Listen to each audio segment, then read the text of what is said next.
Hi, Scott. Hi, everyone. Welcome to Awaken Hidden Truth. Good to be here. Glad we're having another journey for the sake and well-being of people on Earth who, let's face it, sorely need it. Think about my work that has been difficult. Not that I'm concerned about it long term, is to bring out something as unusually new that has to do with things people once knew but are in fear about remembering now on Earth, is that they react with how they've been programmed growing up here. A lot of times it's fear, distrust, which is understandable, fear of the unknown, fear they'll have to be responsible in eternity if they recover who they are. That's a big one. And all the people on Earth, with few exceptions, are suffering from this problem. Governments are not cooperating, and that's just what they have to do to get along. Religions don't necessarily get along. In some cases, they do. There's more work going on Earth for people to get along with different religions now than ever before.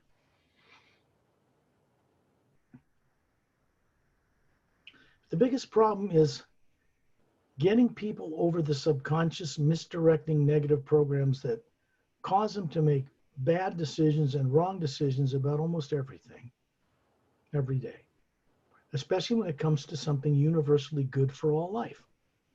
Because such things as that are not implemented openly or put into operation on this planet by the conjoined collective agreement of people on Earth and their governments. For people to get the kind of healing and transformation this work explores and reveals, those people have to actually change. They're not going to stay the way they are and have this stuff delivered to them by FedEx on a golden platter at their door. It's not going to happen. And the reason for that is because people need to wake up enough and recover enough of who they are in order to be co-creatively involved in their own liberation. Otherwise, someone doing it to them, waving a magic wand, means they would have a higher consciousness, certain abilities turned on, but they wouldn't have the wisdom to know how to use them correctly. And they wouldn't remember how to use them correctly, and they would cause more harm than good. People want a quick fix. They want a savior. They want someone to come by and just, here's $10, heal me, you're done. Or they think they can pay for it with money, and this is not possible. Because the kind of thing that needs to happen to the Atma that runs bodies on this world has nothing to do with monetary systems on any planet. You can't buy what this work reveals. It cannot be purchased for a fee.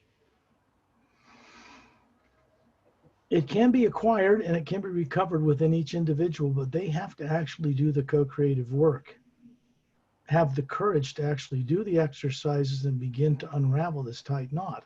Because the way the energy is set up in the omniverse, in the one universe, it is a co-creator with individuals. Nothing whatsoever can ever be brought to a person or taken from them except by the state of their conscious awareness. This means that if a person expects to receive a great change in their life, they have to actually change the way they use their creative imagination and emotions to be constructive for the benefit of all life, because that one energy out there in space is not negative or positive. It cannot be manipulated. It cannot be coerced or bought or paid for or controlled or possessed like a thing. Which means people on Earth need to recover their ability to communicate with this force and understand what it is they're doing first, or it's going to be useless to them. Spaceship rides or anything else. It's going to be useless to them. They would not change. They might have an ooh and an ah about getting on a spaceship, and then they're brought back here and they're just as ignorant or unconscious as they were before the ride. As an example only. It's more productive for people to learn how to get out of their body consciously and rediscover who they are that has never been one of these. If they want to change in their life physically, that has to come first. There is no shortcut for this. So this one energy that people should know about is common, like breathing on Earth, but they don't yet, is a omnipresent living energy field. It extends between planets and moons and suns and stars and dimensions and galaxies and different realities, higher dimensions, and all kinds of things. But everything that's set up in those different parallel frequencies floats in this one energy. It actually is what supports everything. And that is, it's like higher physics, it's there. On Earth, people will call this 0-point energy or the energy of the universe, toroidal energy. They have different names for it, but it means they're understanding that in quantum physics, there's some kind of energy out there that's behind matter, before matter, that doesn't follow the general laws of relativity in physics because it isn't part of material creation. It isn't DNA. It's not molecules, it's not protons, it's not electrons. It doesn't react like cause and effect in the physical universe. It's before that, behind it. And it's practically contactable by individual beings. It is that way. It's how it's set up. We're meant to be able to communicate and connect with that energy, have it be a teacher for us, and so that we come to a point where we can contribute to it in new ways. We're like scientists. We're like spiritual scientists. We're supposed to be giving back to this source new ways of doing things from our experiences in lifetimes and bodies on all these worlds. It is the primary purpose for why we exist. The kind of energy that we are as atmas or souls, individual spherical beings of energy, is made up of an energy that is comprised of source energy. The 0-point toroidal energy, whatever you want to call it, the energy of creation itself. And it is, and its function is to be a co-creator with what we imagine in it. It does not work with, the only beings that'll work with tyrant ideas and emotions or diabolical, malevolent thoughts and imagination are negative beings. And their purpose is always to hoodwink or pull the wool over someone's eyes, to make them think they can get what they want by being malevolent or negative or some way. But the only thing that happens, it ends up destroying the people doing it, because it's part of the law of physics of the lower planes. Every action creates an equal but opposite reaction. So my work primarily focuses on, it talks about UFOs and extraterrestrials and goes into the helping people have direct experience with those things. But it's not the purpose for the work. It isn't just to give people space rides or whatever they want. It's to give them the ability to change the way their life is in a constructive, uplifting manner. Because that is actually the only way they can get what they want or what is best for all life if they get it. I'm speaking about me, you, every single individual on this planet. This is not focused on any individual on this earth. This is general universal truth for all people. So if a person really wants to make change, first they have to know how to connect with the omnipresent first sound, or the hue, the first half of the word human, and start to make a connection there. Because it is a master teacher of a type. It's not a godly, supreme dictator being like people think. It is an energy that assists people in the right way to co-create their way out of unconsciousness, negative emotions, misuse of the imagination, getting them aware of why they should never put out negative thoughts or imagination towards anyone, because especially anyone that's coming from the hue itself, because that creates a mirror. It's mirrored right back on the person, stronger than they sent it out. The kindness of it in the new ray is that with that comes an energy that helps a person misusing such things snap out of it, get out of it, stop it, because they have to stop it. If they really want to get what they're after in life, or their enlightenment, the best unique situation they can imagine, it has to come to them through the hue in a way that will be best for all life, not just for them. This is very important. It works the same for me in this way as it does for any being on any world, in any dimension, anywhere. It's kind. In fact, the way people are on Earth, the way they pervert the imagination, they think they're going to get what they want for their own ends, it ends up wrecking and destroying, and it's destructive. It's divisive. It creates turbulence, and it's just not worth it. So, what is divine love? What does it mean? It isn't just praying to God to placate some super being to give you what you want because you tell it you'll be a good boy. No. The source behind all life, the real source, and contrary to what people are taught on Earth, is not a dictator or a tyrant. Beings that have accepted responsibility to run entire divisions, like dimensions, have become that way over time because they ended up causing people to have to worship them or prostrate at their feet, or you get sent to some purgatory or hell. But that's just brainwashing. The real reality of why we exist as beings is to be co-creators with the source. And that means that our destiny as individual beings is to co-create new ways of doing things with it. And each human being has this potential. They really do, honest. They may not believe it, or they may doubt it, they may not understand it. But as a being, not a brain or a body, they're capable of comprehending the multidimensional nature of the universe.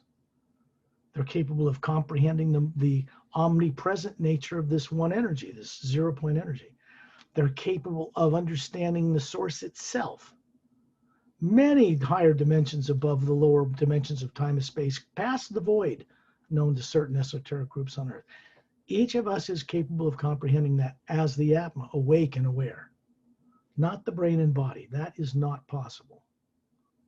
That's a brain and a body growing up in one lifetime, surrounded by people who are unconscious, don't know how they got there or why they got here.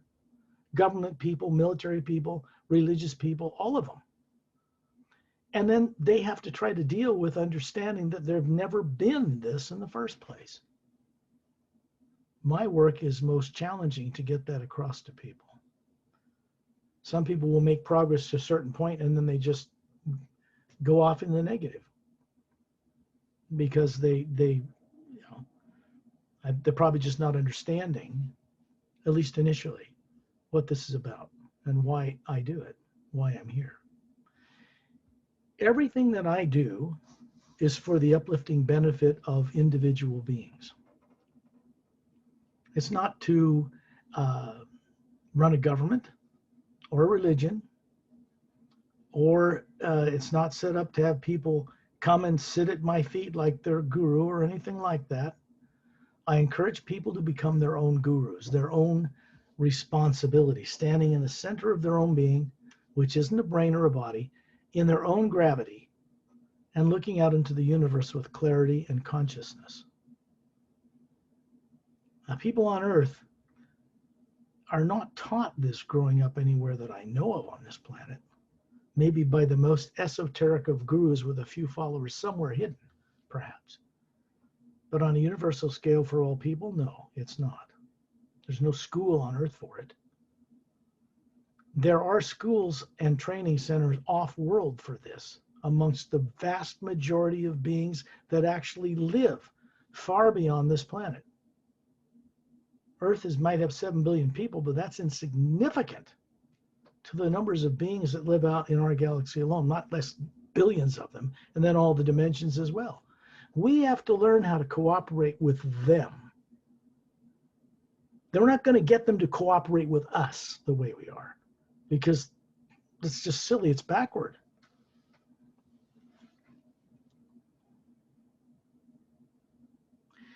I do know this, and this is for all people who may hear this or watch this show. There is only one correct way to change the reality and conditions of a person's life into something sublime, full of serenity of being and wondrous. And that is to put out respect, gratitude, and love for all life. And to do this correctly and have it work, it has to be for all life in the grand multidimensional universe. It does not work if all people are doing is focusing on their own family, just their little world, and they think that's all they're supposed to do.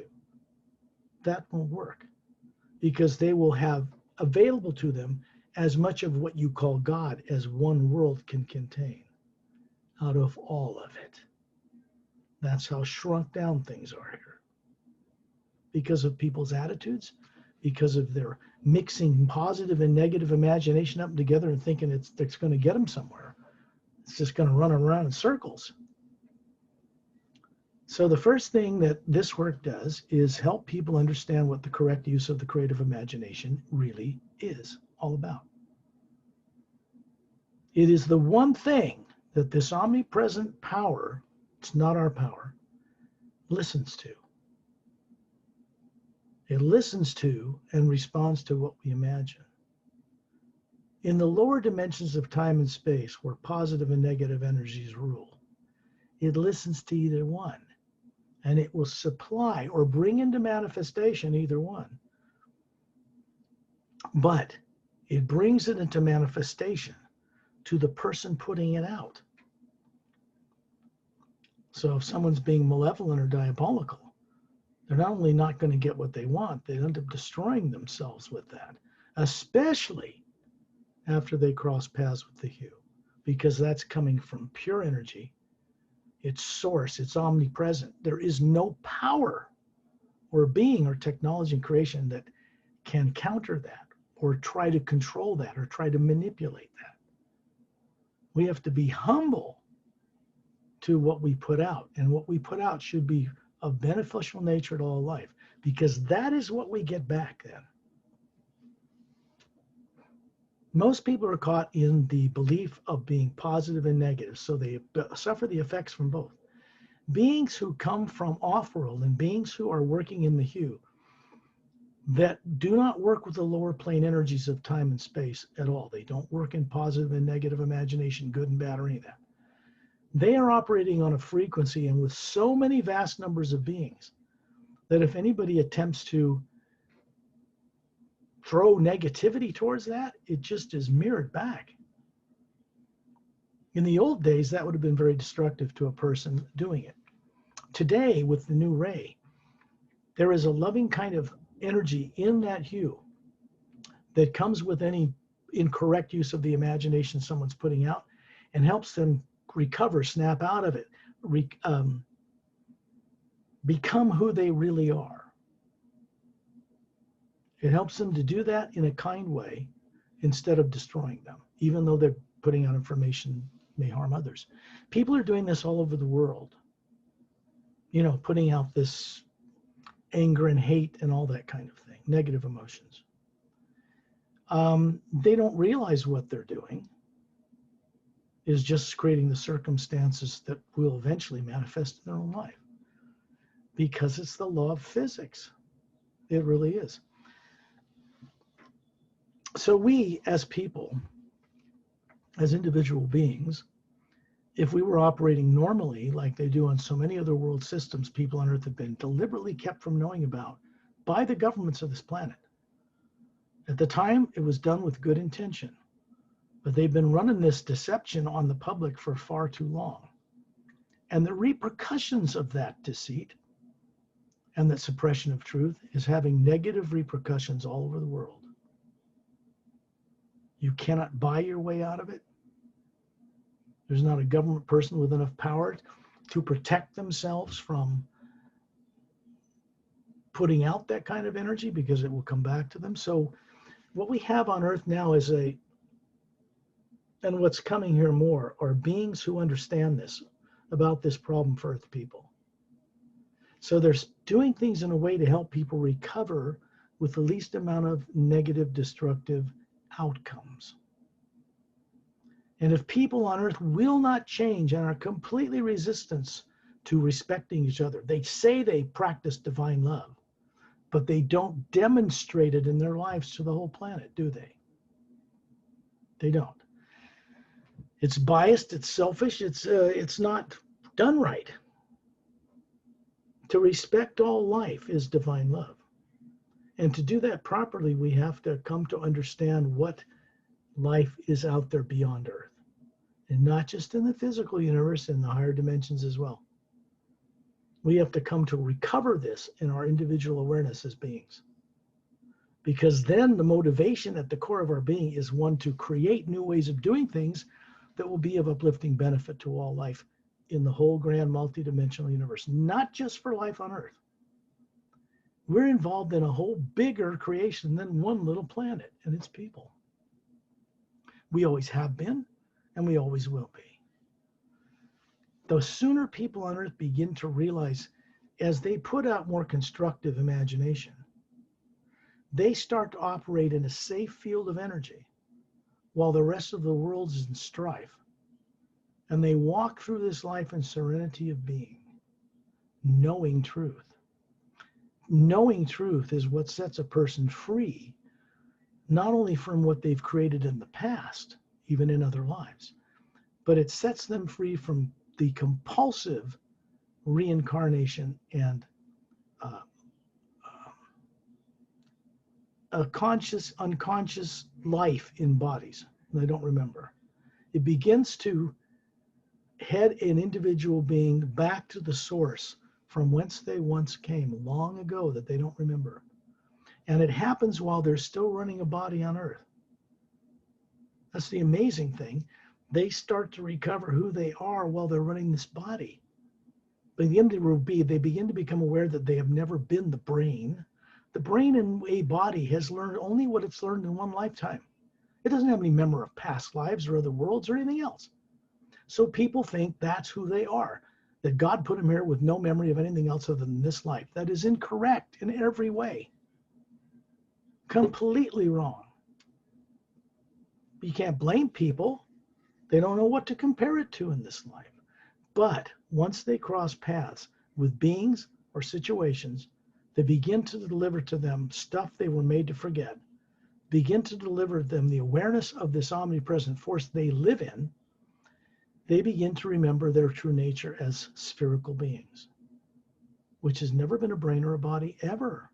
The real being that runs this body, or the real being that runs your body, is in other worlds called the Atma, or what people on Earth call soul, without really knowing what it is, what it looks like, or what to do with it. It's them. Most people think they're a brain and a body that has a soul somewhere else. And someday they'll get revealed, and it'll be saved when the body dies. And they think the body will be resurrected like this from dead, decayed ash and matter or something. The problem with that thinking is they're thinking like a physical device, a machine, a bio-organic DNA comprised machine. That's not who we are. That's not who we've ever been. So I would say,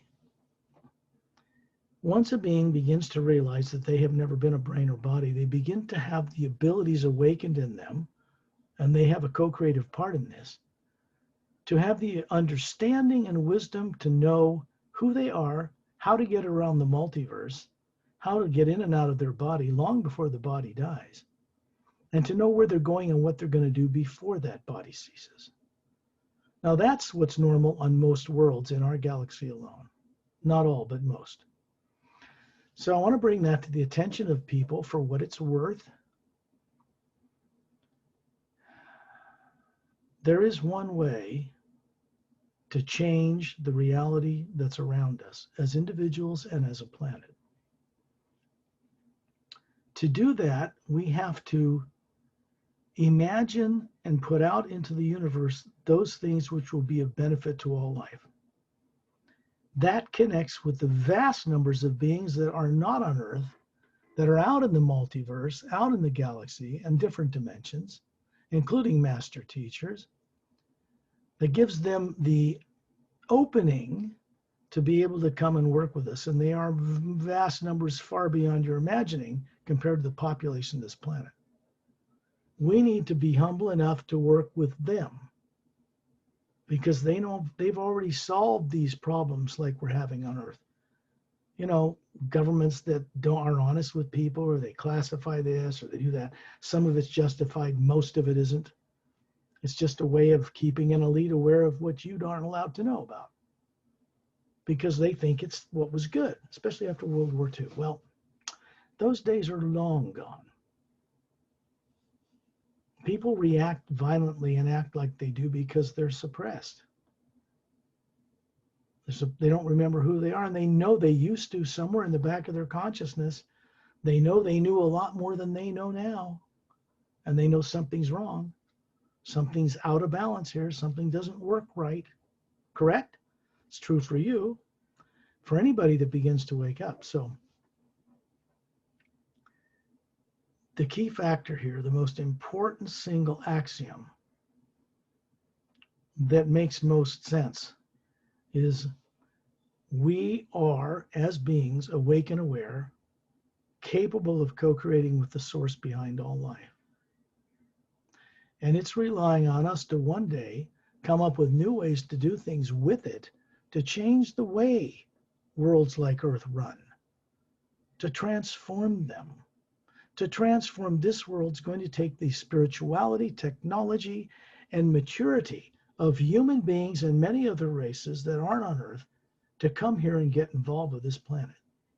They're not interested in running the governments of this planet. No one in their right mind would want that terrible mess to take that on. But they are interested in helping people in all walks of life on this planet raise in vibration and recover enough of who they are to change the planet with their assistance. They're not interested in running our governments here. We can, as a planet in harmony, go join a vast organization of world systems and play among the stars. And that is what I'm saying Earth people are really ready to do, despite all the strife you see all over this planet. They don't know it, but they're actually ready to make that leap. They're going to need contact with, both telepathically, which is a pure form of communication between the individual spherical being and that omnipresent energy field between all things floating in it, out in space and up into other dimensions. And they're going to need to be able to make that contact with beings who also understand that off-world, who have peaceful planets. Planets that don't have disease or the problems we have, because they're out there in profuse numbers. There's going to come a time on this earth when every single person on this world will not even think twice about knowing that extraterrestrials exist. They'll know without a shadow of a doubt. That is what the future of this planet is. I can't prove it to people. I'm not here to do that. I'm here to help them co-create it into existence. That's why I do what I do. And that's why I don't, for this part of my work, I don't charge any money to anybody for any of it. Some people have donated money to me, but that's different. That's voluntary. I don't charge money for this work. I never have. So when people contribute in this right way towards what I'm doing and what many other beings I'm associated with are doing, they're benefiting themselves in correct ways. And that can change the conditions of a person's life. You can't force any condition or desire on others. You can get their cooperation in order to change a past and make it a present thing. But it has to be for the good of all life. It has to fit into that parameter, because this one force that we that people attempt to pray to is a living conscious energy that creates what we imagine with us. It is the one power that does that, that brings everything into manifestation we imagine. None of us as individuals bring anything into manifestation. Whether people are aware of it or not, it's this one energy behind all creation that brings into manifestation what they focus on, what they work at, what they imagine. People on earth are unconscious of this, so they sometimes assume they are the power, or they have power over others. And as you know, what happens to all dictators on this planet eventually? They learn the hard way they didn't really have any power at all. They never did. And so there's a humble part of this. It doesn't mean you put yourself like a rug on a doormat under some being's foot, and have to pray to it, to placate it, to treat you good, ask it for favors. That's all illusion. But this one energy that comes from the source behind all life is kind of a teacher to help us understand what we're supposed to do with being a conscious living being. What are we supposed to do with ourselves? Why do we exist? What's the purpose for running a body or being born and then finding yourself awake in a body on earth? The primary point is, what were we and what did we know before we found ourselves born on a body on this planet with little or no former memory intact?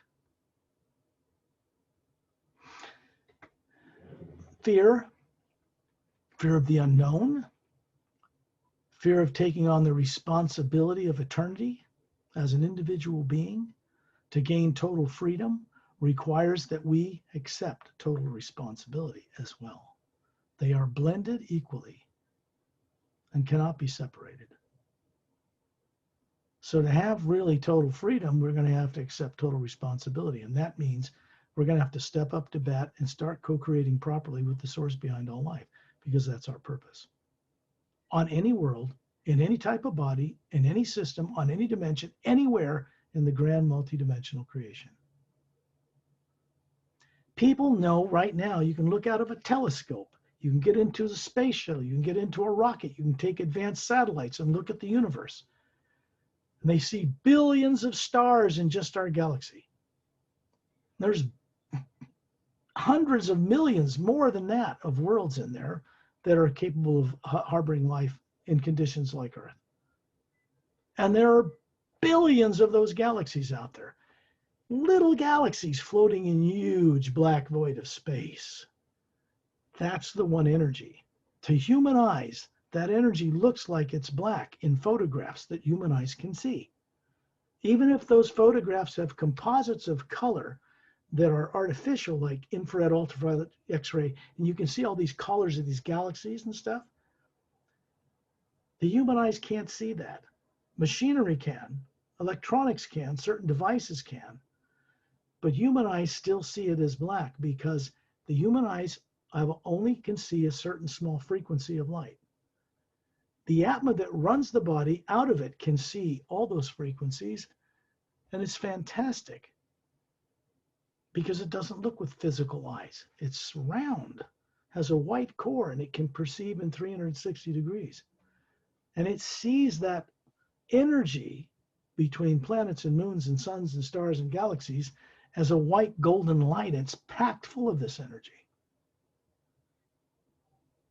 what they call 0-point energy or toroidal or quantum physicists. It's the energy, it's the God particle, for lack of better terminology. It is that people on earth need to connect with at some point in their life's experiences in any lifetime. And they need to be hooked up to it to start returning to the source from whence they originally came. And that takes place while their body is still alive. And it continues when the body dies after that, or when it ceases to function. What we're after is waking up the consciousness in beings that run bodies so they know who they are that is in the body. It ends fear of death, fear of the unknown, fear of what's beyond this life. You go and find it out before you die. So therefore, when you leave this life, the consciousness you take with you is what imaginatively creates your new circumstances.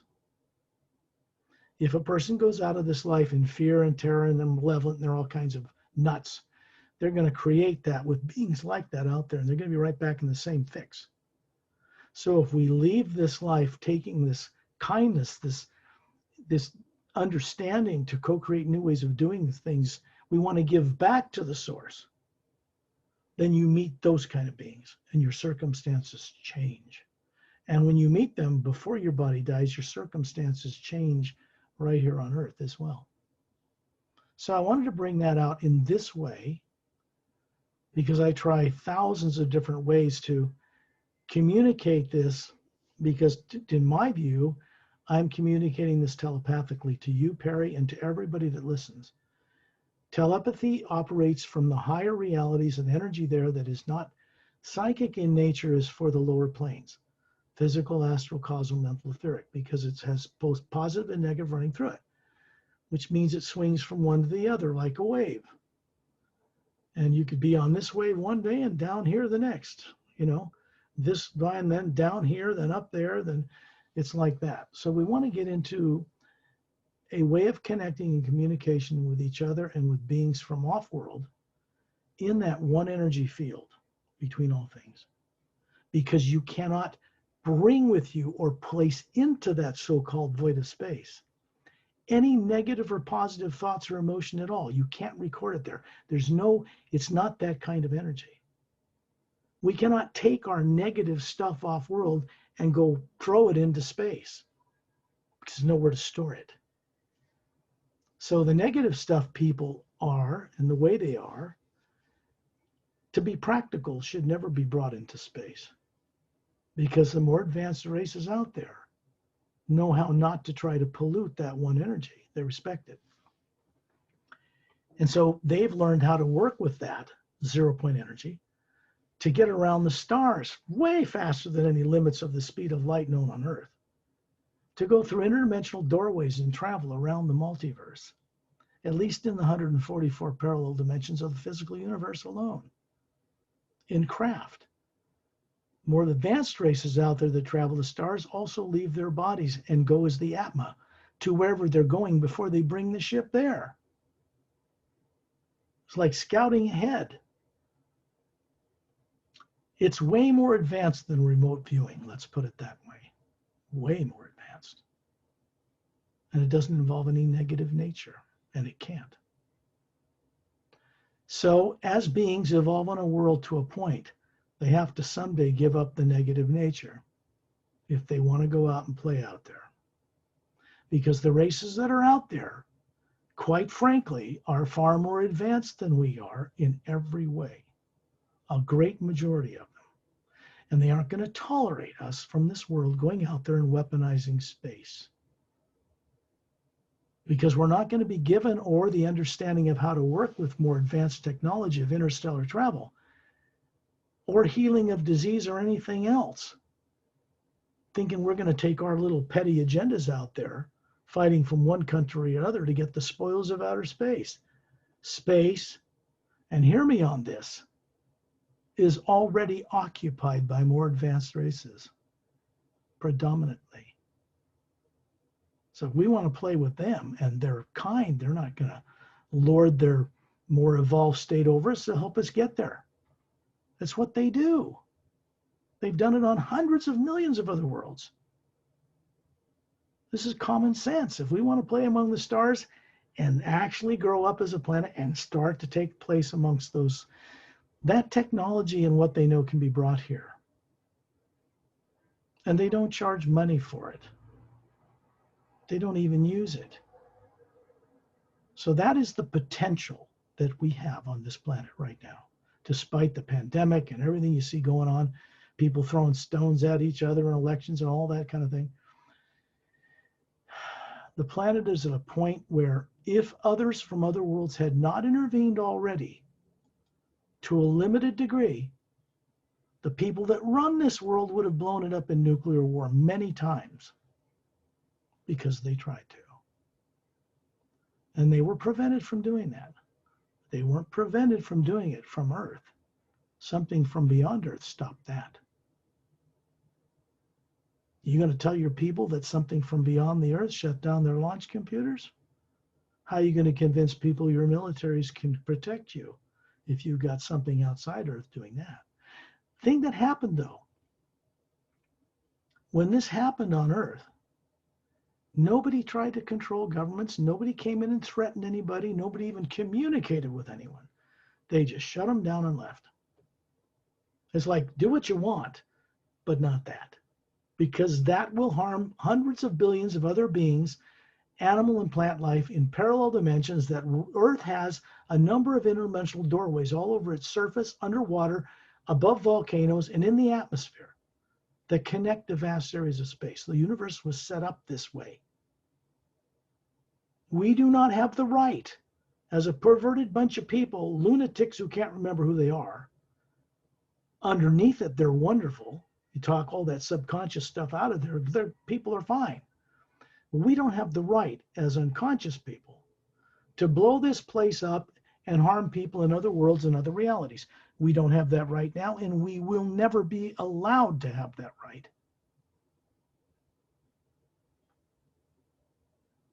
It's like people are being more respectful of this planet and its people than we deserve. Way more. They're kind. They're patient. We've got to get over this fear of the unknown from beyond Earth. A couple of things had to happen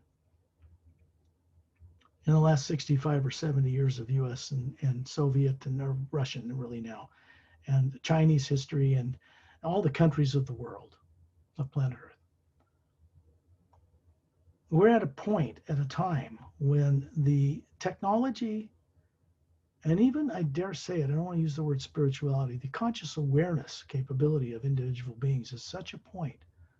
All the negativity and fear that's running around on this planet, in its atmosphere right now, to make a giant leap. We cannot do it alone. There isn't enough consciousness amongst all the people of the world combined to change this world from destroying itself just with global warming, just from polluting everything till no one can live here. People on Earth are not moving in a cohesive, harmonized direction this way. Other things are happening that are unexpected on this world to compel people to work together for the first time. This is a fact. I didn't make this up. I don't control it. You could say that what's happening now is the repercussions of what people have put out in mass on this planet for thousands of years, culminating in a point of demarcation, a point at which it goes up in smoke or completely changes. Now, we're going to need the help from beings that know how to make it completely change if we ask for it, if we want it. People have to be changed and conscious enough first on this world to drop enough fear, to show enough courage to trust beings that are kind from other worlds that have offered this help long ago and was turned down. Sooner or later, we're going to have to accept it. Because they're not tyrants. We are.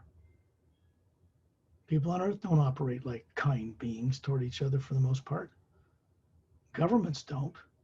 Political parties don't. What kind of an example do we set for beings from other worlds that have thrown all this crap away, this way of, this childhood, this childishness, this way of being? People are lost in thinking they have power on this earth to control other people. It's an illusion. They've never had any personal power to do whatever the hell they want with it, despite whether anybody else wants it or not. For the most part, beings from other worlds, other realities, master teachers have stayed out of the thick of this planet's ridiculous nonsense. Wars start up, tyrants get in power, they're defeated, everybody's killed, rebuild over and over and over again. That is the repercussions for the way people use their imagination. I don't blame people on earth for the way that they are. They're not raised any differently. What kind of a break, what kind of a chance do they have to recover any of what I share with people? They never hear it anywhere else. It's very simple. I do not own the hue. I do not control the hue. I don't have power over the hue, the omnipresent 0-point energy in creation. Neither does any other individual. Collectively, working from the higher realities where no negativity exists, we have the ability to manifest entirely new ways of doing things through this one power, which will co-create it with us.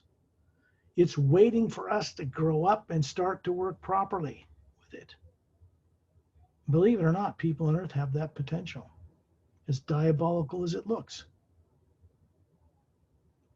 It's not up to me when people come here in ships. Even as an ambassador, I'm not pilot of those ships. I'm not the admiral. I'm not the head of the Council of the Galactic Alliance. I don't tell people what to go do with what they're going to do. That's not my job. For instance, if people all over the earth want a spaceship ride, they should have one. And they're welcome to have them. But there isn't 7 billion spaceships to come here to give everybody a ride and still carry out what they got to do to keep us from destroying ourselves. So that has to come a little later. I'm not someone who can command the Galactic Alliance to come and do something even for me until it's good and ready and it's good for all life. I'm here to do what will help in the best way possible to make this transition from where it is now into something unexpected take place. But it's still up to the masses of people here, particularly when they meet with beings, when they're out of their body every night, when they go to sleep, they put the body to sleep. They can meet with negative beings. They can meet with very advanced beings. They can meet with beings that can help them unravel this subconscious trap they're in. But they have to at least be respectful enough to ask for it, or no one's going to give it to them.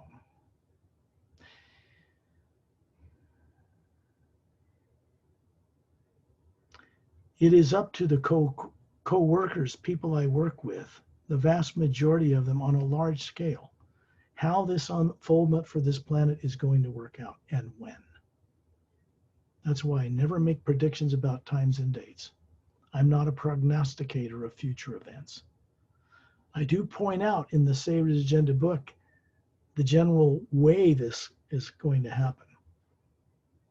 People on Earth have to be ready, or they just run in terror from beings landing in ships and that kind of thing. The subconscious negative programs in them will make them react that way, even with the best of intentions. So we want to get some of that under our control as individual beings, and then we are able to accept the kindness of beings from elsewhere. That's pretty much it. We need to be able to know about and respect life on other worlds and other realities. If we're going to play in the big universe, the big God, if you want access to that kind of power and that kind of wisdom, you can't have that power personally, but you can co-create with it in the right way. So that's enough said on that. It was clear it needed to be said. It is not, and nothing I've ever said in this particular video is focused on any individual on this planet. It is focused on every single individual on this planet for their uplifting benefit, because all people here suffer from the similar subconscious misdirection. And everybody on the planet knows there's something not quite right about their ticker. Something's influencing them against their better judgment to behave the way they do. And that makes them nothing but the effect of something negative. So we want to get that kicked out. And the first thing I know about that kicks that out is by consciously and of free will sending out the hue and requesting real assistance to be set free from the negative passions of the mind and emotions. put that way, I'm talking about the subconscious negative emotions and imagination that influence people to imagine negative things, because that can be turned off like that. So at the beginning of these shows, and you want to turn on your mic here for a moment, Perry. Yes. So as you know from long experience, when we start to work on this stuff, it takes a while, but eventually you begin to grok it. You begin to realize you can understand this stuff when maybe when we first met, it's like, what's he talking about? I can't think that way. I can't think on multidimensional levels, but you can. It's awkward at first and it seems odd because you're not taught this. You're not accustomed to it. You're not conditioned to it from birth on this planet. So as an adult, you have to learn it as if you're childlike and eagerly absorbing this for the first time, when in reality, you carry these hidden truths in you. Every single being does. They even know how to travel around the multiverse as a spherical atma, not subject to the laws of time and space and the limits of the speed of light or gravity. People carry that around in their being, but it's been suppressed. In a past, in a history before this life, they don't want to remember because it was too terrible. So we want to get people over that so that such things that happened in the past are nothing more than memories that don't affect them emotionally or mentally. So, Yes, I'd like to say from day one when I knew you, Scott, from the beginning, I think I am like everyone, Is it true what you said? Is it possible, this kind of stuff? I was not sure, but then I just keep doing and practicing and go on many journeys, Even on the way, I still doubt and have questions, But on the way, there are experiences that happening to me to reassure that this is the right way, correct way for you to go home, really, Scott. And with the serenity, with the like becoming understand smarter of things easily, like knowing things, like you said, direct experience. This is, I cannot find anywhere else, Scott. I can confirm this, resist this to everyone. Give yourself time. I'm not superior to any single being anywhere in creation. Neither are the beings that are, oh God, so much more advanced than I can even comprehend. And they're kind. They're patient. They don't react to things in negative ways because they don't have subconscious minds. A normal being, a human being, should not have a subconscious mind at all. It means it's part of you that you're not aware of that can influence you. Subconscious. And I like to tell everyone who listen to our show, Scott, I would like to tell you all, Scott is a very patient person.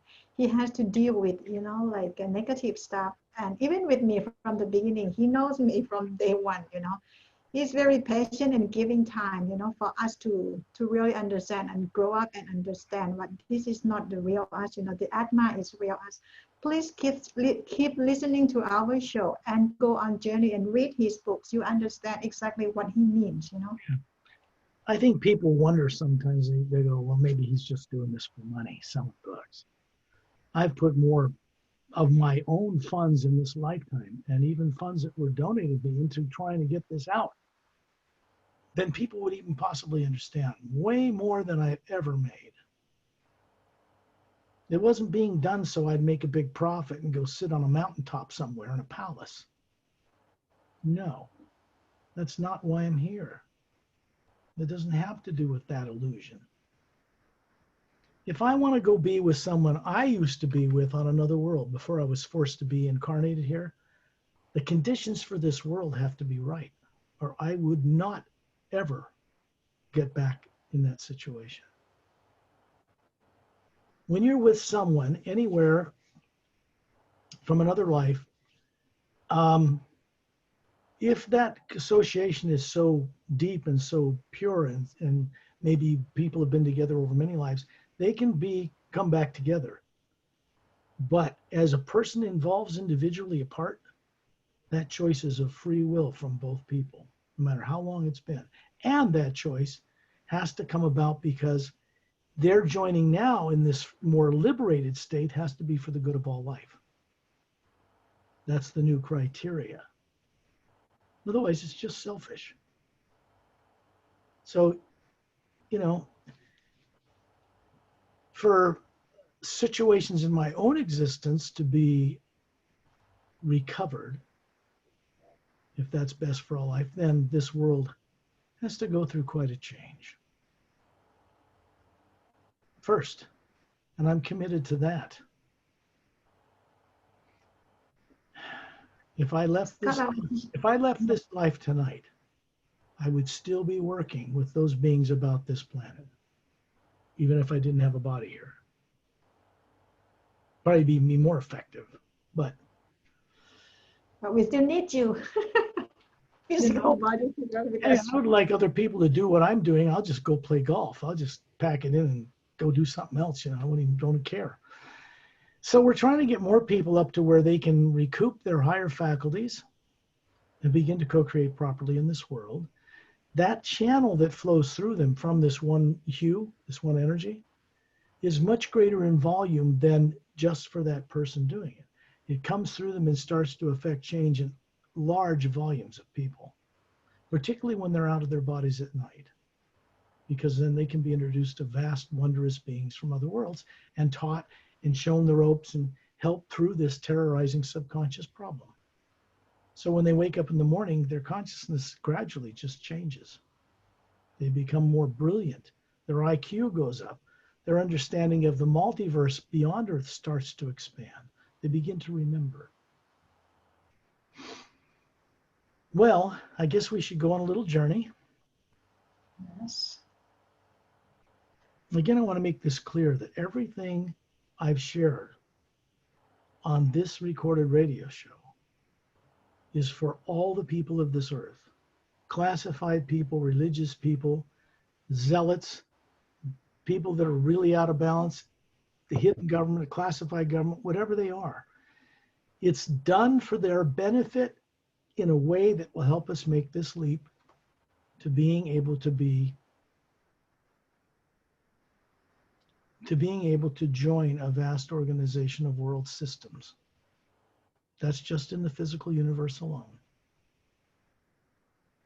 So this is what these words and this is about for all people. It's not focused on any individual, but it is focused on you, everybody I know, my mother, my cat, nature, the moon, the planets, the suns, the stars, all the beings I've met and keep meeting out in the multiverse from many worlds and many dimensional realities. It's for all of them, because it's going to be beneficial to them in what we call the higher realities above the void, known to certain esoteric groups on Earth, to change the way they do things there for their own good. As long as beings are free in some higher reality and they're trapped here, it traps them too, because we're all connected.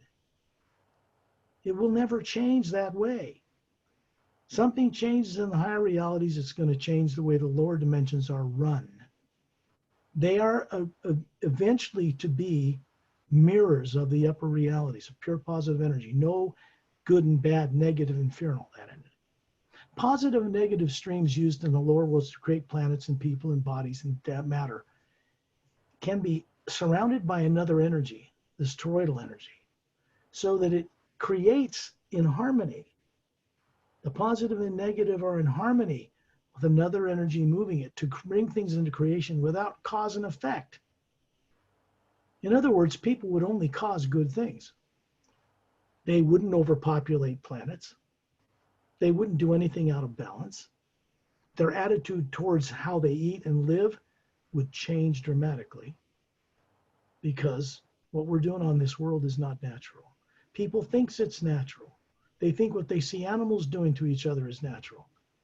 It isn't. That's only what they see on this planet, so they have nothing else to compare it to. When I begin one of these journeys, I send out the first sound, the first primordial sound behind all creation that comes from the very highest realm beyond the void. And it moves through all and supports all the dimensions of time and space and planets like Earth and the moon and the sun and the stars. And I'll send this out to help those who are listening to this be comfortable in a chair, lie in a bed, close their eyes, forget and just put aside the cares they have for this world, the pandemic. Who's in the presidency? Who's running China? Who's running Russia? Who's doing this? Who's doing that? Which religion is right? What they think is good? What they think is bad? Financial concerns, health concerns, just for this journey. Put it aside like you're putting it in a computer disk, turning off your computer. Just putting it aside, because that's where your attention is focused. So right now, we'd like your attention to be focused on this first sound behind creation. And so this will help you get your body into the trance state you call sleep, the same thing you do to your body every night anyway, unconsciously, not knowing how you're doing it. In this case, the body goes to sleep. A part of one of your higher functions is to turn on a certain thing in the pineal gland, the center of the brain, the physical body, to secrete serotonin, make melatonin. It puts the body, runs it on automatic, gets the heart circulating, lungs breathing, everything running while you're gone, meaning no one's home.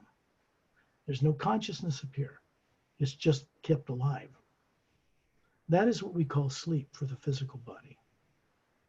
So then when I work my voice, it's a telepathic function. And I'm not the only one involved doing this. I have wondrous beings working with me outside the atmosphere of this planet that do this here with me, that connect this way for the benefit of people on Earth. It's going to take a lot of that kind of energy to get the deep subconscious crust dissolved away on people on this planet, because they're way in over their heads.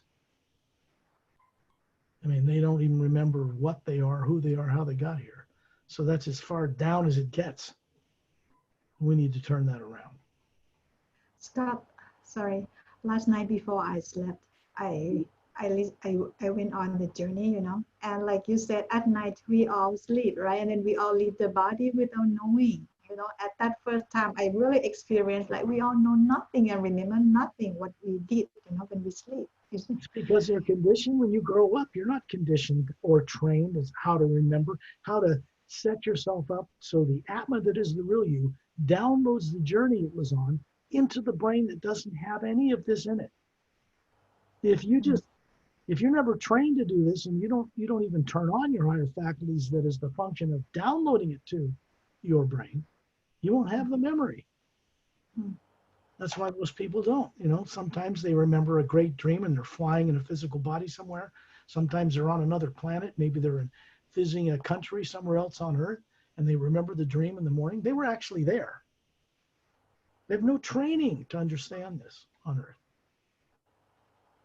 Because Earth is not, by any stretch of the imagination, a normal human world at all. It's as backwards gets, and still being things living on it. And it's getting to the point where nothing will live here unless this is turned around. So then I send out you. My camera, okay? Excuse me?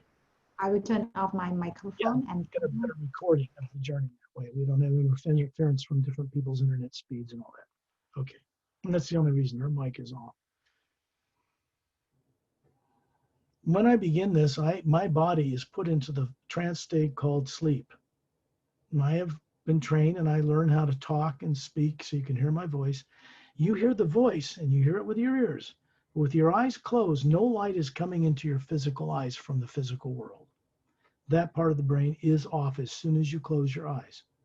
Off, like a light switch. The ears stay open so you can hear me. But the person or the being hearing me is the Atma hovering above the body wherever you are. Whether you're aware of it or not, I'm speaking directly telepathically to you. And then your ears hear what the Atma hears. Because this is the way telepathy actually works. I will begin these hues and take them up in higher tones so that whether you know it or not, as an individual being, all of you are running what's called an astral body, major dimensional division above the physical universe. 144 parallel dimensions, then there's a barrier, then there's 144 parallel dimensions of the astral. And those are planes made of finer molecular time rate matter. The bodies in them, DNA and human, are of finer matter. They have greater capabilities than people on Earth, but they are not realms of permanency. Those bodies don't last forever. Then there's a causal plane, a major division above that, then a mental plane, and then the top of that, the etheric. And then there is a vast area of people called the void in certain esoteric groups on Earth. And it is a barrier of pure energy between the lower dimensions of time and space and the higher realities where only pure positive energy is. There is no negative, no cause and effect, no suns, no moons, no stars. Just realities floating in a cosmic blue void or white golden light, and beings there function to co-create new ways of doing things together. And their aim is to create those new ways of doing things in the lower worlds of time and space for one purpose: to eventually make them mirrors of the upper worlds. They are not that now. The energies that are moving now, or the energy that's moving now through the lower planes of time and space, through the Milky Way galaxy, from its core to this planet and all others, moves in only one new direction. And it motivates beings, when they contact it, to only use their creative imagination for the uplifting benefit of all life. Not just life on Earth, mind you. All life in the grand multidimensional creation. This is how we are meant to think and be and feel as human beings.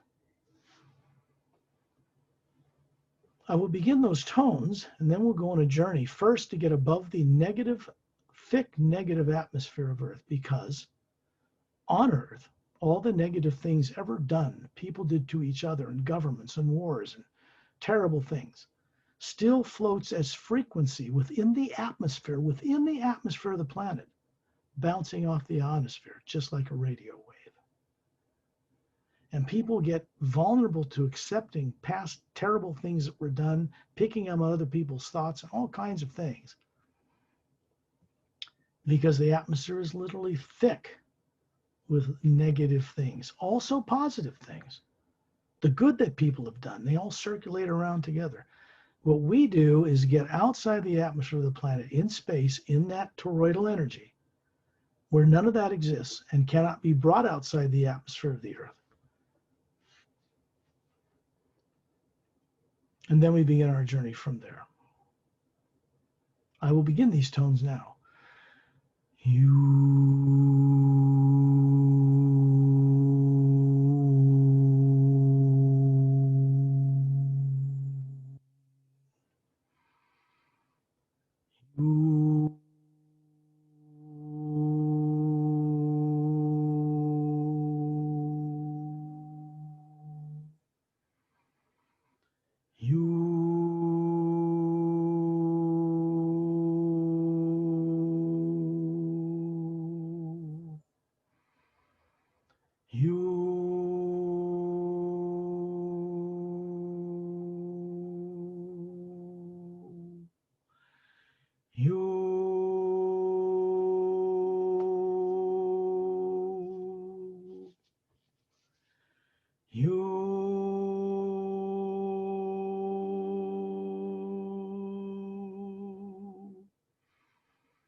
Be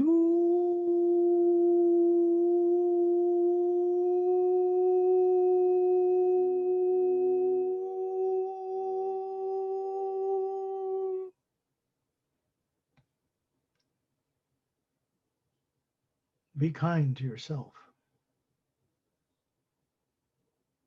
Then be kind to the body and brain you are running on earth.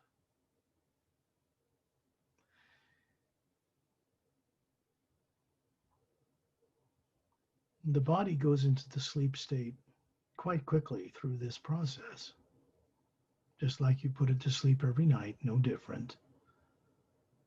You, the real you, like you've unconsciously done for most of you all your lives, you're causing the pineal gland to secrete a substance called serotonin. Melatonin's made, and it just gets the body running on automatic while you leave it. There is an energy connection between the white core of the spherical being you are as the Atma or soul and that pineal gland in the center of your brain. It cannot be broken. It isn't psychic.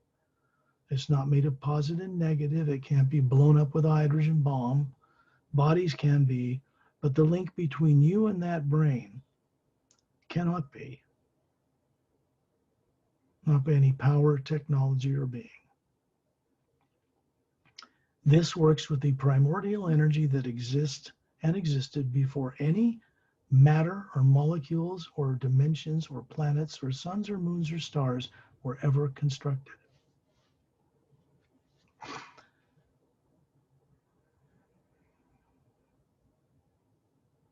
Utilize your daydreaming. Everybody knows what daydreaming is. You're just idly imagining being somewhere else than where you are now, or where you want to be somewhere else than where you are. You'll be looking out of a window in your house in the backyard and thinking about being in the mountains or on a ski trip or seeing another planet, traveling on a spaceship, leaving your body and going to higher dimensions. And when you see something with your eyes either open or closed, there's nothing in the brain of that body, in that skull, that's imagining any of it. Because the brain doesn't have that function. This is one of the big puzzles and why people are so misdirected on Earth about what the brain does or does not do. They keep trying to attribute to it psychic abilities, seeing and knowing, even remote viewing. But it isn't the brain that does any of that. It's the being out of the body that looks elsewhere.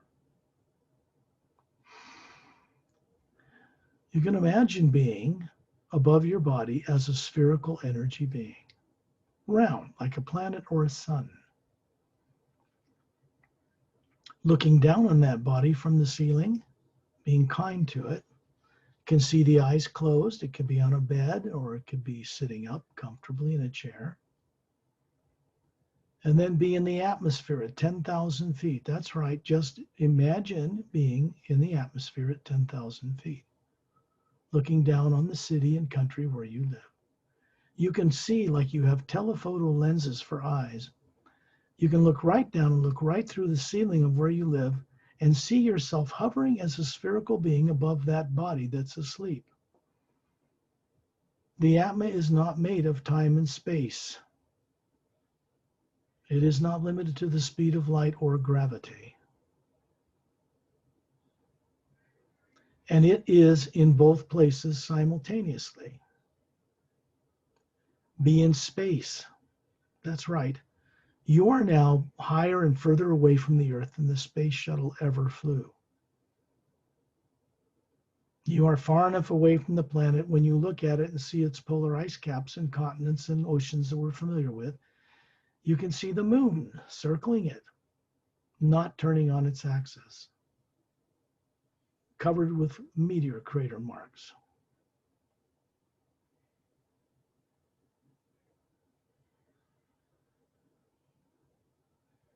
And you look around you from space here.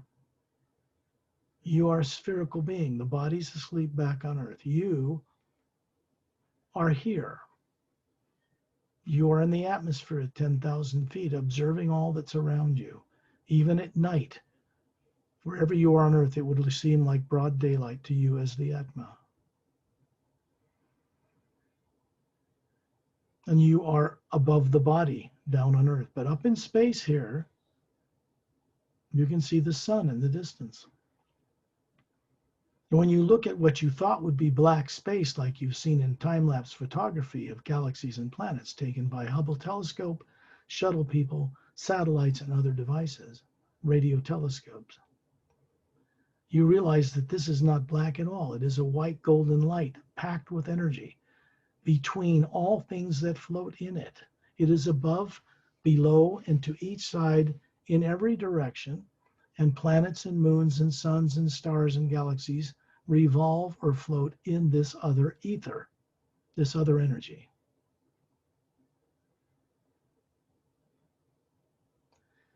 And there is a friend of mine, I will introduce you if you've not met him before. He is Ambassador Terrellian. He is a representative of the Seres race, S-E-R-E-S. It's pronounced as if you phonetically pronounced it, S-A-Y-R-A-Y-S, Seres. They're the oldest of humanoid beings in creation that I know of, billions of years old. They're 18 to 25 feet tall in the bodies when they had them. We get our genetics for the human beings that are on Earth from every race and on other worlds from them originally. They have more strands, quite a number of more strands of DNA than we do. But our twin-stranded DNA originates from the Seres. And this being, who is a spherical being like you, hovering in space, and all of us on this journey are in a circle as spherical beings hovering around him. You're beginning to see a body appear, just materialize, standing out in front of this spherical, luminous being like you. And it appears to be 18 feet tall, standing in space. It's made of pure energy, looks physical, looks to be about 36, long, slightly curvy blonde hairs, pointed ears slightly, big, bulbous, big blue eyes, bigger than that of any human you know of, but beautiful, bigger eyes. 18 feet tall, he looks like a Greek god. And he's showing you the body form their race once had.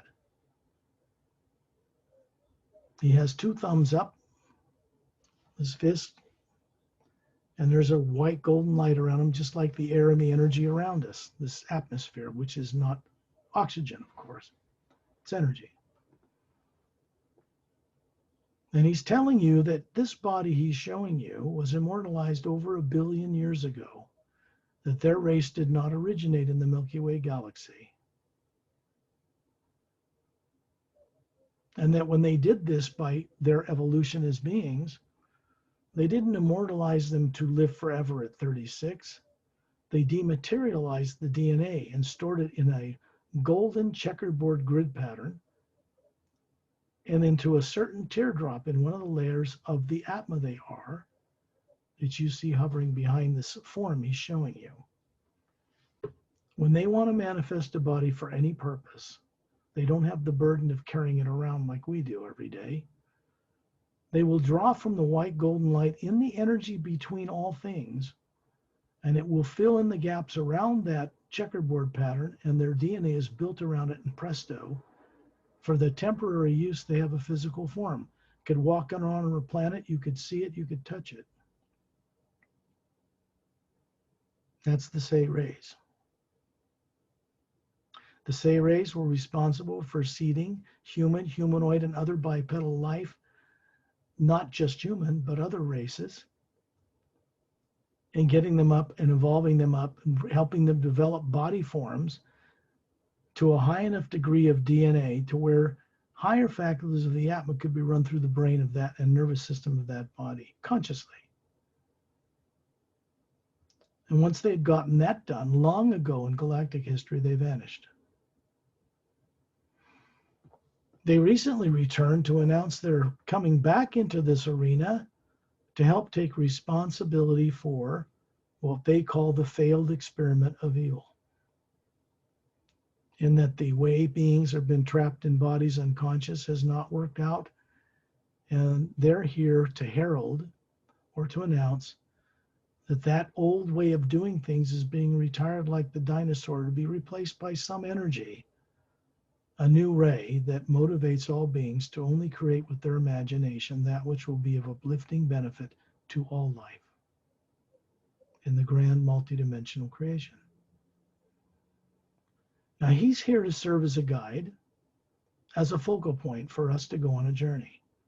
So that the two thumbs up is support. Basically, he's putting out a stable energy. And the other beings that I will describe in a minute who are beginning to appear here to go on this journey with us are from the Galactic Interdimensional Alliance of Free Worlds, and they're from other dimensions and higher realities. And they are master teachers.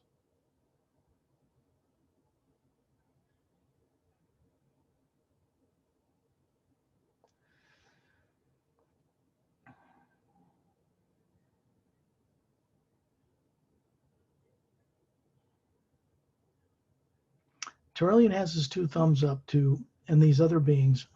Here's what's happening. When you leave the body behind and you come up here as the Atma, all negative subconscious drives are turned off. And they cannot go with us on this journey. They are asleep with the sleeping body back on Earth, the sleeping body you're running in the astral plane, the sleeping body you're running in the causal plane, the sleeping body you're running in the mental plane, and the sleeping form you're running in the etheric. Each Atma runs all five. People on Earth have been made to forget all about this long ago. It's all recoverable under the right conditions with the right assistance of the right beings. You're beginning to see a being begin to appear standing between us in a circle around Terrellian. You can still see the Earth with its polar ice caps and the barren moon and the sun. And this white golden light, you can see all the billions of stars of the Milky Way galaxy clearly suspended. Surrounding them all is this white golden field of energy. There's a being beginning to appear, standing about 6 feet tall with jet black smooth hair, emerald green eyes, slightly pointed ears, pale blue skin, an elegant gown-like dress. He's a male, appears to be almost 40, slightly grayed temples. He's quite ageless. He's showing you the physical form. He still runs on a planet called Oceana, which is across the Milky Way galaxy. It's a mostly water-covered world, bigger than Earth, with a few small islands, small little continental islands centered around the equator, more moons than Earth has and more suns. And he shows his hand, he raises his hand, and remember the Atma, the spherical him, is hovering behind this form he's showing you, which is pure energy. Looks like a physical body. And you can see little webs between his fingers. And he looks up and you see 3 little gill slits here under his neck. This is a human being so genetically close to humans on Earth that you could mate with them. Not that they would want to, but you could. And yet they are capable of breathing underwater or on land.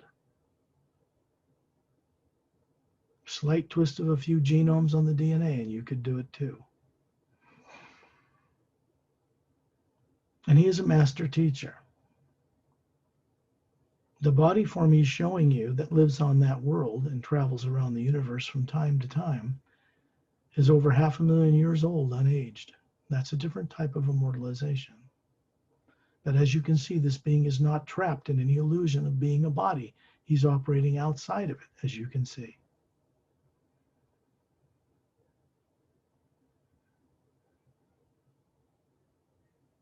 There is a being about 3 foot long from the root of his tail to the tip of his nose, just pale green skin. It's not slimy or wet. Strong back legs and forearms and hands and fingers dexterous. They look very human. And his snout from the beak, from the point of it to the back, looks like he's amused about something when his jaw is closed. His big bulbous blue eyes, and from his tail to the root of this backbone, it glows like bright opal in crystal opal, or gem grade opal in bright sunlight.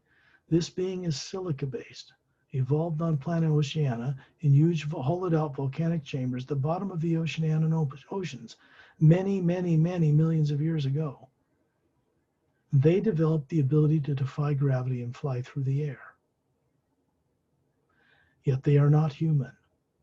And yet he is a master teacher. He's telepathic. He has a photographic memory like normal people. And he has vocal cords. He can talk to you or speak to you consciousness to consciousness without voice. And he's courageous to a fault, this little creature, this Eta. It's his name. He's a Dren. Very kind, very courageous. If he befriended you, he would die if he had to save your life. He exhibits and manifests all of the highest qualities of human beings, and he is not human. You look behind him, you'll see a spherical Atma running that body, looks just like you. There's another master teacher I'm going to introduce you to, who sometimes visits Earth, is not stationed there all the time. His name is Master Ramu, and he's holding in his right hand a 6-foot tall, round, transparent crystalline quartz type of staff. On top of it is what in Egypt became the Ankh, a cross with a vertical oval hole with a hole in the center, and it's glowing with golden light. It's a device. It's a training device he uses with students, and it's his trademark. Carries it everywhere. And he is quite old. That body he's showing you exists, and it's, I guess, that's quite a few number of hundreds of years old, unaged. This is one of the characteristics beings can do with bodies when they get to a certain point of enlightenment.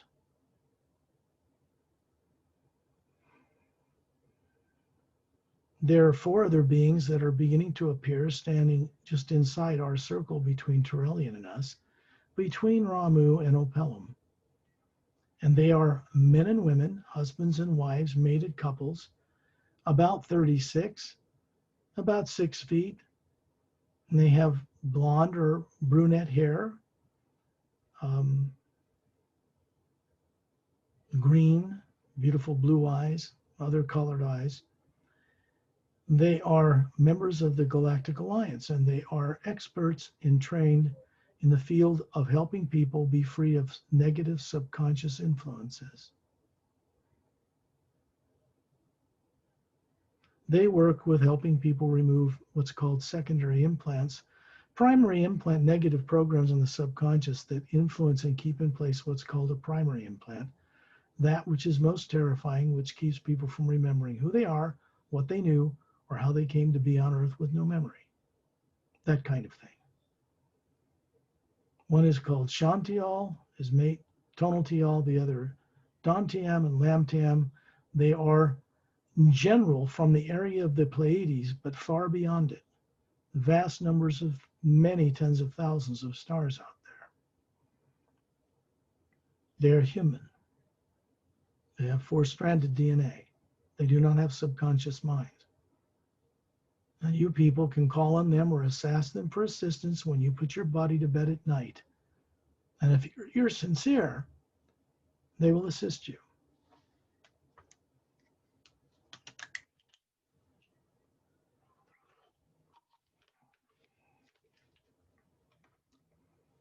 Since they are not on Earth and have not been born here and don't have the deranged backward programming and brainwashing people on Earth are suffering from, collectively, they are the beings that work with removing certain blocks to people waking up who they are. I don't do this. I can. But I step aside and let them do it because I'm still on Earth with all of you. And I want whatever work they do with you to be thorough. So any one of these beings, Turelian or myself or any one of them, you could request assistance from when you're out of your body at night. There are literally billions of other beings you could be introduced to that are trustworthy, that know what they're doing in helping people recover. But you have to be aware of them and you have to ask. Now, when you look at the Earth, you're going to see a phenomena take place. We are in space. There's a white golden light, everything. It's surrounding the Earth and the moon and the sun, and all of us in a circle around Turellian. And you see like a heat wave, like in the desert, and suddenly the Earth's rate, its vibration is raised to a higher molecular time rate. And you're looking at a different Earth planet. There are no polar ice caps. It's covered with oceans. There's a huge continent centered over the equator from the left to the right hemisphere, and 1/2 its size on the back side of the planet that you can see, because you can see right through it. And when you look at the moon circling this Earth, it has no polar ice caps, but it's completely oxygen covered. It has atmosphere and rain clouds, 5 dome cities on the front, and lakes and little rivers. And as it turns, you see 2 domes in the background, the backside. And it turns on its axis with gravity as it revolves around the planet Earth. And in the distance is the sun. This is in the 3rd higher parallel dimension of the physical universe, number 3. It is a 3rd higher parallel dimension time rate of the molecules and atoms that make it up. There is one between us on Earth, as you're used to it, and this reality. And we are going to the 3rd one because there is no pollutants on that Earth, none in the atmosphere, the land, or the water. Beings that work there from the Galactic Alliance, from the Say Rays and Master Teachers, from different dimensions in time and space, and from the upper realities. This has been here for ages, and it's been prepared as a prototype for what Earth and our moon will one day become. It is not normal or natural for a moon to be barren, with void of any atmosphere, not turning on its axis, circling a planet like Earth. And that needs to be corrected. And one day it will. When you look down on that world, you can see this continent extends up towards the North Pole, about 1/3 of the way below it, then goes down to the eastern, or is that the western? East, yeah, that's eastern side. Then curves down irregular, and it goes to about 1/3 of the way to the southern pole above it, and then back up to the western hemisphere of the planet. And at the bottom, there's a crescent-shaped, several miles long, glowing emerald green beach. Looks like a half moon, glowing from the planet you can see from space. In the white golden light we're in, we begin to move. Turellian and all of us are moving as a group. All of you are on this journey down into Earth's atmosphere. The first thing you'll notice as you move down into it as a spherical being is that there are no impurities in that air at all. And as we come through the lower atmosphere, we begin to see this massive continent below us, covering half the planet. And then on the bottom point, if you draw a vertical and horizontal line right through the planet, it's down on the bottom of the horizontal line above the southern pole. You can see this glowing emerald green beach, and we're moving down toward it as a group of beings who can do this. And as you get closer, you see that there is a single snow-capped mountain range inland from the tropical jungle that surrounds the backside of this emerald glowing beach sand. And to the left on a lower plateau is a huge clear dome covering a city. 3 4-sided golden-sided quartz pyramids are in the background third of it in a triangular position. They are devices. There's a luminous blue-green lake, oval-shaped in the center, and on the other half, surrounding it, are little white ivory roadways surrounding little ivory-colored domed homes. And in the background, half of the circumference, the background of this domed city is a little mountain range with waterfalls cascading down its sides. And it is there for the aesthetic pleasure of the people who work here. Then you look down and you find your feet, your bare toes, sinking into wonderful, warm, and cooling at the same time, glowing emerald green sand. You reach down with your hand, which looks physical. It's a pure you, about 36. The Atma you are spherical, hovering above it. You pick it up and you look at this sand, and you pick up a kernel, and it's this small, little, perfectly rounded, pure emerald glowing crystal. The energy of that green energy is about recall and remembering. It was a gift to this world from a planet on the other side of the Milky Way galaxy, from a race that is very evolved in genetic and crystal-based sciences. That energy moves up your legs, up your smiling face, and into the white core of your being, hovering above it, and out to the green layer. There are concentric circles of teardrop-shaped lakes that make up the layers of the Atma. Each is a higher faculty. And some of the green little teardrops are turned on by this energy. Then you look behind you and you see Ambassador Turelian hovering above his 18-foot tall body, standing up to his knees in the ocean water, still with his two thumbs out, with this glowing white golden light around them, being supportive of our journey. And you can hear the sound coming from this energy, like thousands of men and women's voices singing the hue on many levels. It's soothing and uplifting.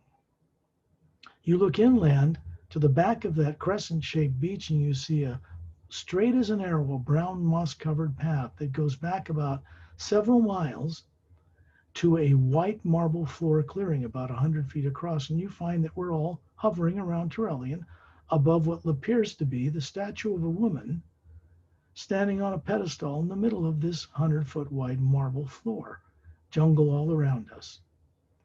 The brown moss-covered path continues beyond this clearing, winds its way up the mountainside to that domed city, to the left side of that single snow-capped mountain.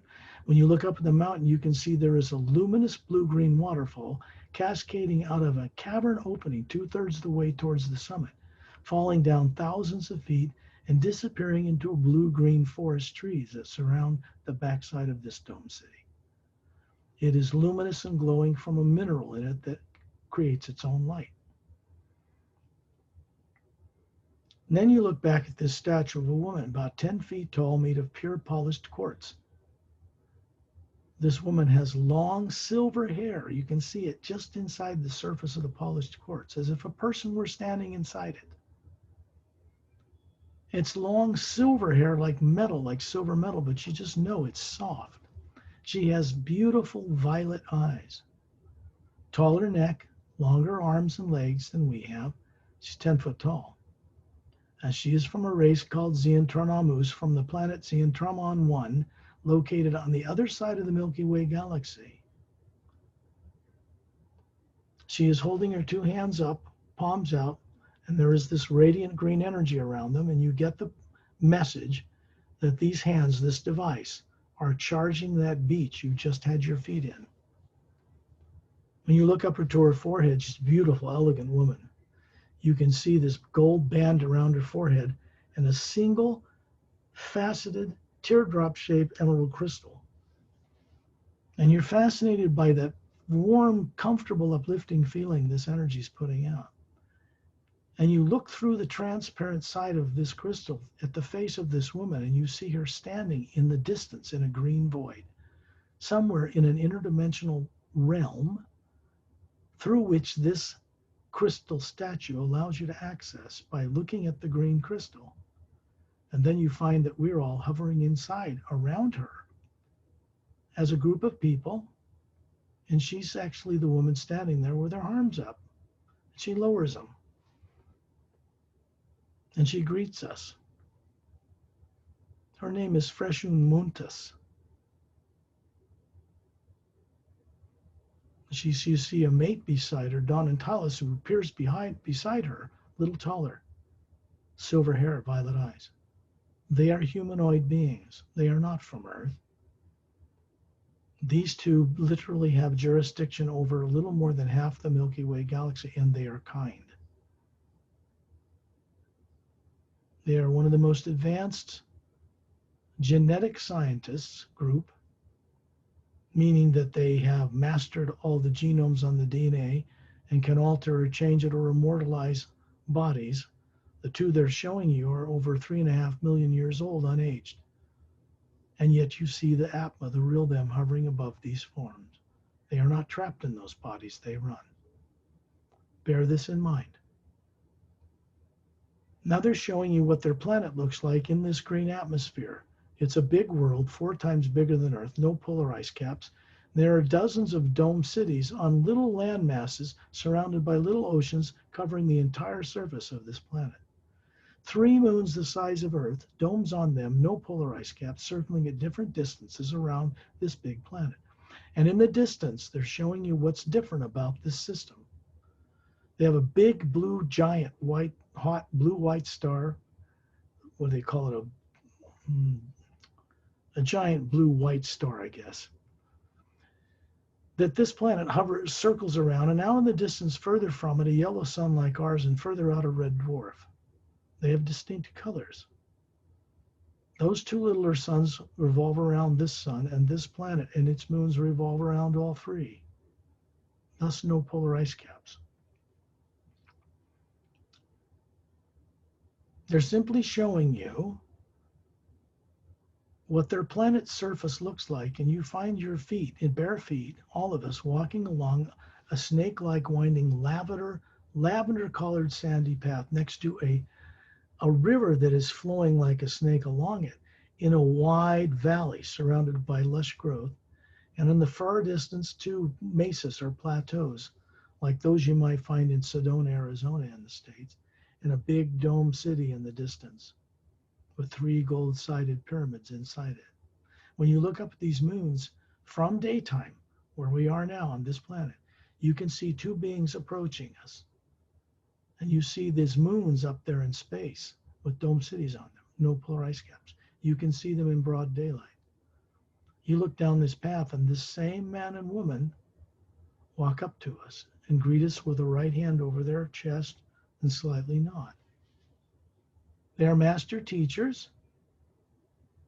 They are the, I don't want to say rulers, but the guiding principle of being for those worlds and this world and its many living planetary moons and just vast numbers of other world systems. They mastered genetic science long ago, one of a number of races that have, like the Oceanans. And then you find yourself in space, hovering around Turelian, looking down on this planet with no polar ice caps. That big continent we just visited is Lemuria, or Mu. This is a world that has that continent on it, and a colony continent, Atlar Atlantis, on the other side, that never was destroyed, never flipped its poles like it did in the planet we're familiar with. This is in the 3rd higher parallel dimension of the physical universe. And yes, there are other planet Earths at different vibration rates. The more advanced races can travel between these parallel dimensions, and they do.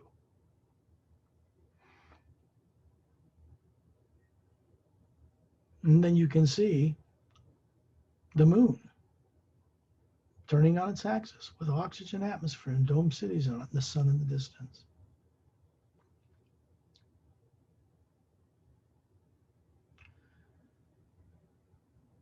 Planet Oceana is on the other side of the galaxy, away from us here near Earth, opposite the Zeontrahnaman 1. Opelum, who is there standing between us with his pale blue skin and beautiful green eyes, is pointing out in space. And we're going to find ourselves suddenly transported to hovering in space around Turelian above planet Oceana. It is also quite a bit larger than Earth, no polar ice caps, covered in oceans. And you can see there are several, 2 or 3 little islands centered over the equator, and no other land masses on that planet. And there's 3 moons circling it. And it also has a trinary sun system around which these worlds revolve. There are binary and trinary sun systems out in the universe. Scientists on Earth know this now. And we find ourselves moving down into this light pink blue cloud cover, very faint pastel. until we come down into and hover above the ocean. And now on one of the central islands, we see huge dome cities, again covering 3 4-sided golden-sided quartz pyramids in one part of the inner structure of these domes, in clearings and huge palm-type trees, much taller than those on Earth. And others in the distance, there are little round transport tubes connecting them together, and one that goes from the dome city near the coast we're looking at. It travels from the western side of that dome through the jungle and goes down into the ocean to the bottom of the Oceana Sea. And you can see a car suddenly appear and run inside that tube, suspended in an antigravitic field. And it looks like a double-ended quartz crystal with each point glowing from blue to red to green every few seconds. And inside it are what are called Oceanan men and women riding in seats opposite each other, and they're shot at lightning speed down this tube. And we're going to follow this tube, and we're going to plunge into the ocean, all of us together as Atmas. Don't worry, you don't have to breathe water down there. And you're going to see that this tube goes down along the side of a huge mountain that makes up that island and goes out into the bottom of the Oceanan floor to other dome cities. About every triangular position, there's a city somewhere. And we go down and look inside the dome, which can withstand the huge pressure of their ocean easily.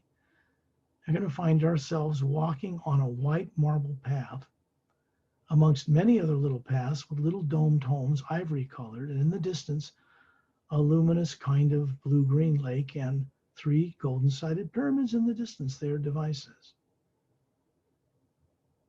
And we're going to see Opelum walking up one of these paths from this side of the lake with his right hand up, palm open, greeting us, hand over his chest.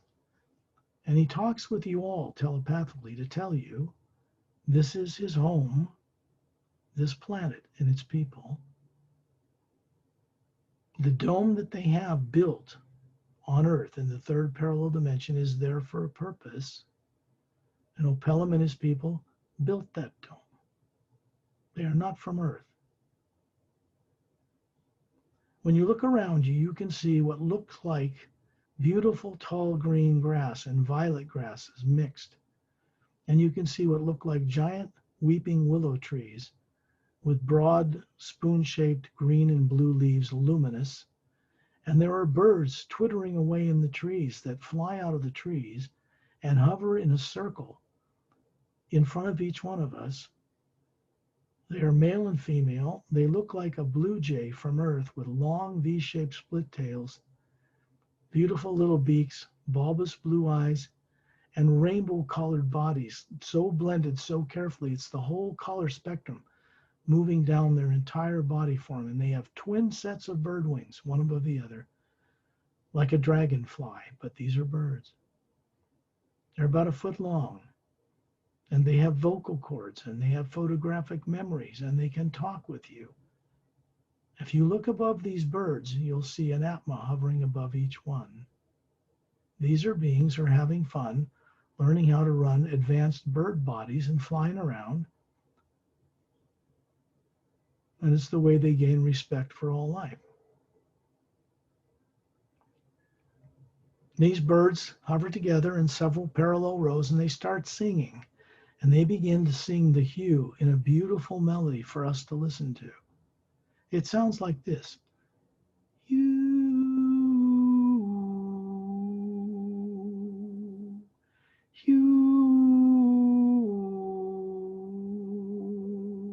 hue,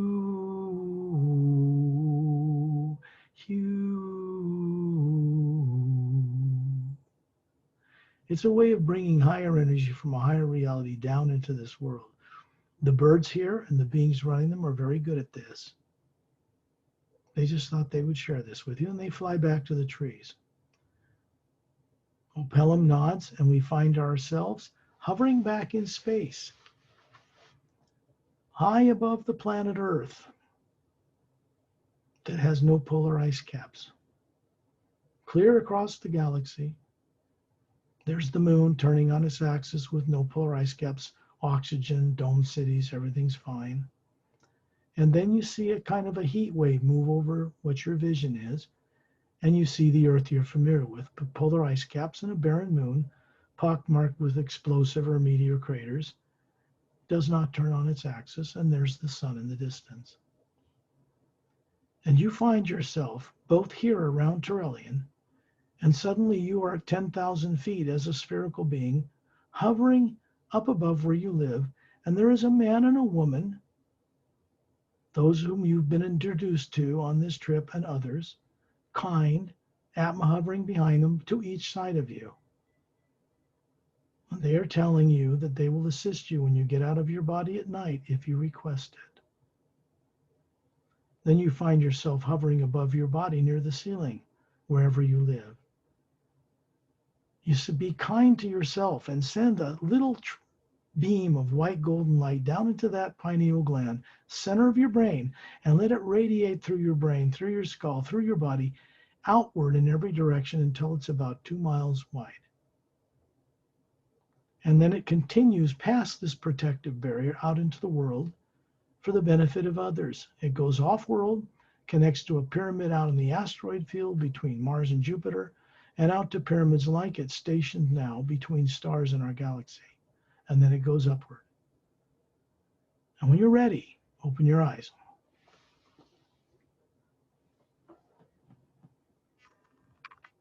Hi, Perry. Hi, Scott. Thank you for the journey. The journeys take on different aspects and go to different worlds for different reasons. We have gone into the higher realms to the Hue Expansion Ray Academy before. This journey was more for grounding, for giving experience, having people have experience about being on other very evolved worlds with people that are in our Milky Way galaxy, either in this parallel dimension or a slightly higher one, so they can get used to what they can expect to find off-world. One of the things that's required for people is to be able to respect such fellow beings if they're ever going to play with them out among the stars. They have ships and technology way beyond us. And they're willing to share that with people on Earth if we behave ourselves, if we grow up and humbly take our place with them. They're never going to be dominant over us. They just want us to operate normally so that they can come here and we can have. Can you imagine kids going on a field trip to planet Oceana or maybe my homeworld, Norexlum? Homeworld for this galaxy, one of several. And coming back in a weekend, telling their parents about the kids they met and people in other worlds, that's possible. We're going to have to take a giant leap in conscious awareness, enlightenment, and technological understanding to do it. We can either do it the way we're doing and blow ourselves up or kill off life just by polluting the atmosphere until we can't breathe, killing off ocean life or something. Or we can do what these beings have done with other worlds that reached a critical stage of survival or destruction like we are. We can ask them to assist us. They're kind, they will, but they're not tyrants. So I want to leave everybody with that. If you have any questions. Scott, for the Master Opelum and Master Ramu, they can find these two masters in the Emerald Doorway book too, to get to know more. Oh, right. I'm glad you brought that up. I probably should at least show this book. The Sayre's Agenda book with this mile-long cylindrical ship, bridge controls on each end, and a luminous anti-gravitic field around it, and these disc-shaped pits with 3 hemispheric pods, scout craft, is stationed in the ice rings, the ice chunks that make up the ice rings of our planet Saturn. This is Saturn in our solar system. It is permanently stationed there to do 2 things: to quarantine our solar system and to keep tyrant beings from the stars from returning to Earth. This is original artwork created, and so it is a scene in the book. This is Mark Sandfield, And he is one guy that's gone on a camping trip in the High Sierra Mountains of California by himself. He's like a UFO hidden disclosure conspiracy guy. Wrote a successful book. And you can see 3 assailants shooting beam weapons at him, trying to kill him. They're not from Earth. And even though they appear to be human, they are not. They're blowing out a chunk of his tree, destroying his tent behind him, and he's being beamed to safety aboard this craft piloted by a human from another world. And his journey to recovering who he is begins there. So that's that book. And this is more about what is taking place out in the universe that's changing, that will be moving through Earth one day, that cannot be reversed. So it's for our benefit. That's one thing. And so this is what's changing out there. And then the emerald doorway you talked about looks like this. This is a doorway to the 5th dimension above the void known to certain esoteric groups on Earth. This is what the Atma you look like, not one of these that it runs. That is Etta. I described him on the journey, hovering there. This is Master Ramu with his staff. Kalem's ship hovering there. They're on anti-gravitic disk hovering over what used to be Lemuria. The poles have flipped. It was destroyed. Other land masses rose up. And he's introducing them to the source or prime creator, which looks just like them. At this point, they don't know. They look like this on a smaller scale. So this is very important. These were actual actors. This blue-skinned woman named Melina, romantic interest of these two, way back 100,000 years ago in the Galactic Alliance, before the full poles of this planet flipped. So here's the presence, and they're all extraterrestrial, that they had on this planet back then.